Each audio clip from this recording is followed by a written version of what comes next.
Peter Obi suggested some actions he would have approached differently if he was the president.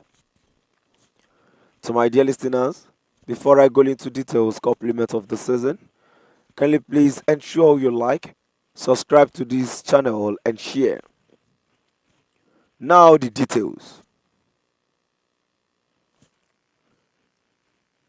Labour Party's 2023 presidential candidate, Peter Obi, has outlined what he describes as critical alternative approaches to Nigerians' current governance challenges in a recent address shared on Symphony TV. Speaking on the nation's pressing issues, Obi emphasized the need for bold and decisive action. I would like to suggest some actions I would have personally approached differently, he stated. It is time to confront our national problems boldly and decisively with a sense of urgency. The former Anambra State Governor proposed three main areas of focus. First, he called for an immediate, visible and verifiable reduction in the cost of governance to redirect resources towards essential sectors including security, healthcare, education, and poverty alleviation. On corruption, Obi advocated for a more aggressive stance. He insisted on proper investigations and recoveries related to missing funds or their sources, while emphasizing the importance of preventing future misconduct through enhanced transparency in government operations. Regarding Nigerians' debt profile, Obi stressed the importance of purposeful borrowing.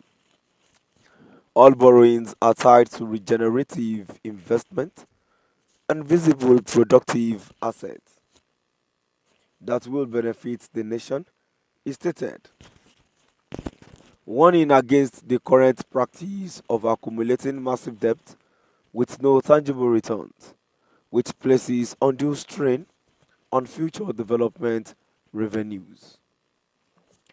To my dear listeners from wherever you're listening from, now I've come to the end of our today's news, and now before I go, um, even if Peter Obi emerges today as the president of the country, it takes, as it is now, it takes someone, someone that is wise to rule the country, because the debt the Nigeria has gotten itself it's into now is something that is nothing to write home about. And again, if Peter Obi emerges as the president today, I doubt if he would do better. I'm not trying to criticize him, but it won't be very easy, because already there is a problem on ground which he will definitely face when he gets there. It is always easy. It is always easy when we talk, but not easy when we take actions. Tinnbu said more than this. But well, let's move down to the comment section. The first comment I have here says, as if he did anything tangible in his 8 years of clueless government as Anambra State Governor. Another comment here says he couldn't do anything differently. When he was a governor, politicians will with open lies. Another comment here says easier said than done. Exactly what I'm trying to say here. It is easy when you say it is easy to give advice, but not easy to take actions. It's not always easy. Still at the comment section, a comment to says if wishes were horses. Another comment which I have here says to Lobby, everything is easier said than done, theorist. A comment to says Obi does not have audacity to advise. To advise because charity begins at home. What did he do as governor in Anambra? Security was at lower hub, corruption was at high peak. Anyway, this just want to talk for talking sake. Is too daft for my liking. Another comment here says Obi would have hired madman in Up Iweka Road to his cabinet. Aisha Yusufu would have been roaming freely in Asu Rock Villa ground, and Delhi would have been the AGF, and also the ground of the villa would have been turned to pay parade by his son. And the last comment which I have here says better said than done.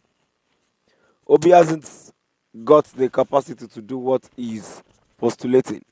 He's been hyped. Obi is too small for this job. Well, to my dear listeners, now I've come to the end